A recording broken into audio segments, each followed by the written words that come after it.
What's up, you guys? CT Gromer here, and I've just received my Zoom exhaust. I got the one without the loop, a little bit cheaper at $167 from Tommy D Racing's Facebook page. Can't say enough good stuff about the guy. The package arrived very quickly. The craftsmanship looks good enough, man. I know these things are imported from Thailand, but still, you know, for $167 on a $2,500 bike, you can't really go wrong. I'm excited to get this stock exhaust off. I'm going to do a speed run with the stock exhaust on, find out what the max speed is, do the same speed run on the same road after installing this exhaust and resetting the ECU. I'm also going to be doing some before and after audio as well, so you can hear the stock exhaust, then you can hear the Zoom no loop exhaust.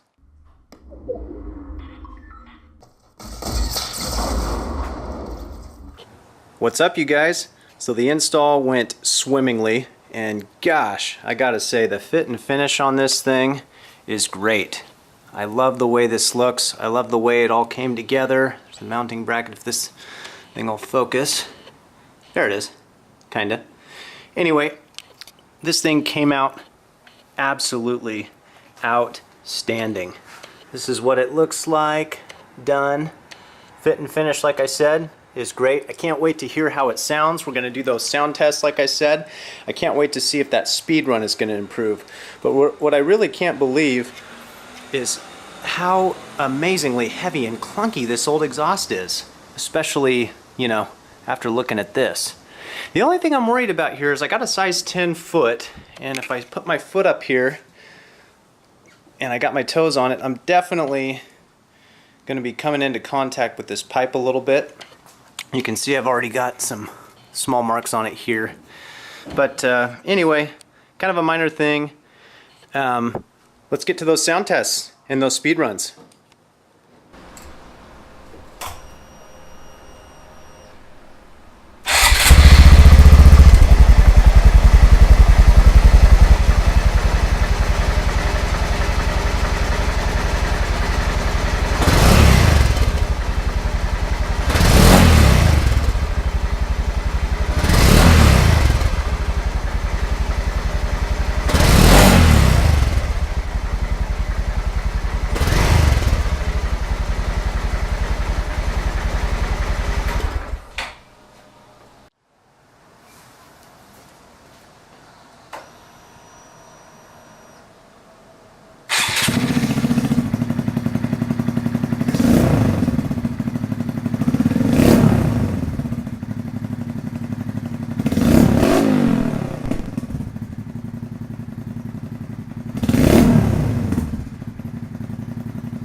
Dude.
It's like I lost a little bit. Interesting. Well, I can say what I gave up in top end, I certainly notice it seems to rev out through the gears a little bit quicker, have a little bit better acceleration through the low and mid ranges. But unfortunate that we lost a little bit of top end there. I guess that's why some guys do sprockets and stuff. You know, the other thing it could be is the ECU is still learning. The codes are clear, the ECU has been reset, so you know, that's probably part of it as well. It's really hard to know. The other thing I'm a little concerned with is running a little bit lean now, but with just an exhaust and no airbox mods or no K&N, nothing like that. Stock airbox, stock filter, stock configuration, literally just the exhaust. So I'm hoping that it's not running too lean and I'm not running too hot, and the ECU will continue to learn and the exhaust will continue to get better and better. But anyway, thanks for watching, guys. CT Gromer here. Love the sound of my bike. If you like what you saw here, please subscribe. If you have any questions, let me know. Trying to do my outro.